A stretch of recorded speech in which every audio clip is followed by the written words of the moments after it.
everyone. So, a few things to note at the start of this chapter. First and foremost, we learn that Ghost, doesn't have as much authority as we thought. Like, they're technically a rogue organization because Ghost was created by the previous god before the current one came into power. Now, this alone says to me that being god in this world is more like a title leadership position than it is referring to the actual omnipotent figure, even despite like the current god's amount of power. And if so, then that just begs the question of what happened to the previous god before the current one came into power. Because this could very well be confirmation that he was killed, but it feels like Mashima has left it vague enough to where there's a scenario where God has like gone into hiding as well and sent Ghost in his stead in order to fight the current power structure. Like in order to fight God, in order to fight the demon teachers, in order to just pretty much crumble whatever kind of power structure the current God has created.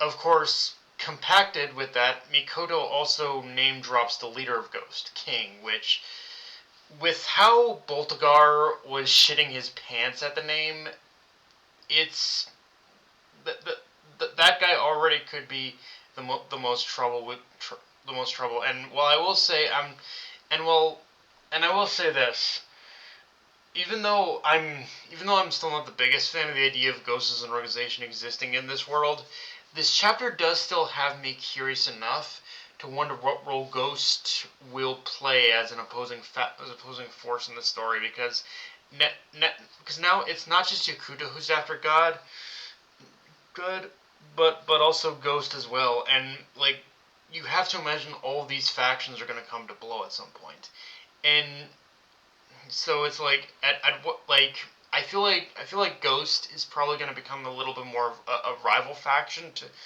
a rival faction to a rival faction to Yakuto's like goal of a rival faction in the sense of constantly being in the way of Yakuto trying to kill God. I think like with with with Ghost's mandate being in order to stop the current regime. I feel that that is going to be an obstacle. I feel that it is going to be an obstacle for for Yakuto to pretty much overcome. And so it's just a matter of how that all plays out. And yes, I will say I do find it absolutely hilarious that Makoto has made has pretty much Boltagar her bitch now. Like, man is terrified, and I kind of live for it. And with and aside from that, yeah, obviously the whole back and forth between Nakuto and that other guy in the beginning of the chapter, I am convinced, bare minimum, that the person we see Yakuto kind of conversing with is bare minimum. He's like Makoto's partner in Ghost or something, or maybe that man is, or even better, it would be interesting if that man was King. Frankly, like if that man turned out to be King, that would kind of be all the more hilarious.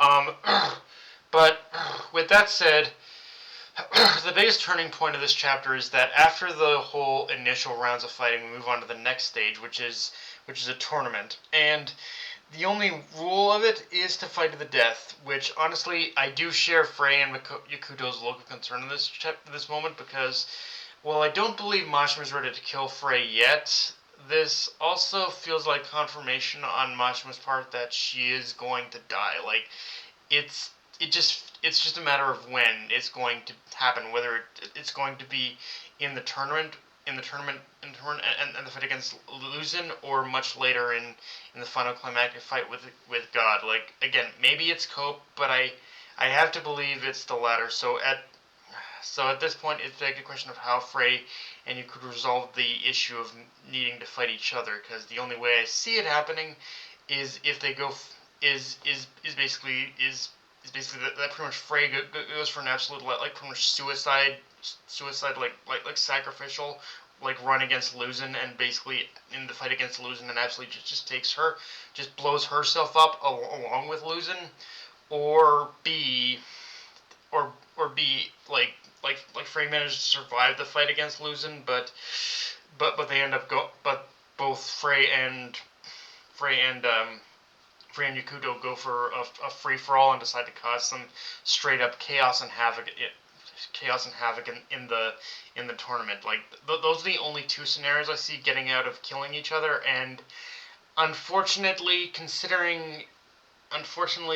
the stage might be a little bit too set. I think, in order for Frey to basically go for basically the suicide kill run against Luzin, like her dying but taking Luzon with her.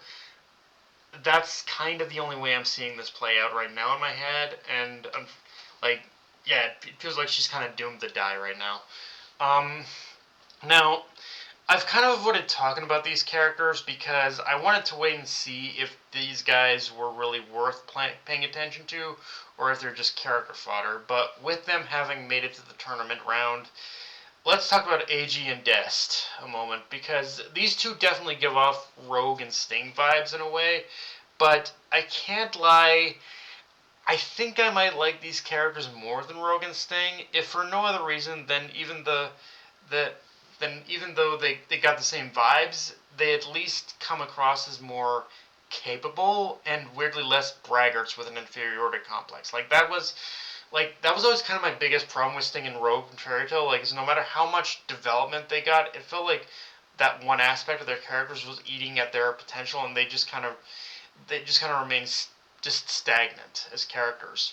Now, in saying that though, with the nature of this mini tournament being a fight to the death, yeah, both AG and Dest are also likely toast before they'll even get a chance at that proper development. So if that does happen, it's going to be an interesting case of Mushroom making me like a character duo in the moment, rather than having their characters sticking around long enough to feel stagnant, even if in the former case we lose out on the potential of their characters. So yeah, it's I'll be honest, it's kind of an interesting.